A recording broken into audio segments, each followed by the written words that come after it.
بسم الله الرحمن الرحيم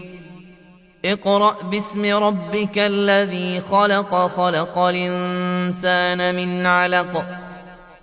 اقرأ وربك الأكرم الذي علم بالقلم علم الإنسان ما لم يعلم كلا إن الإنسان ليطغى أن رآه استغنى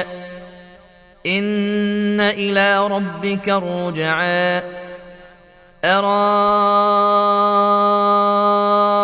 الذي ينهى عبدا إذا صلى أرأيت إن كان على الهدى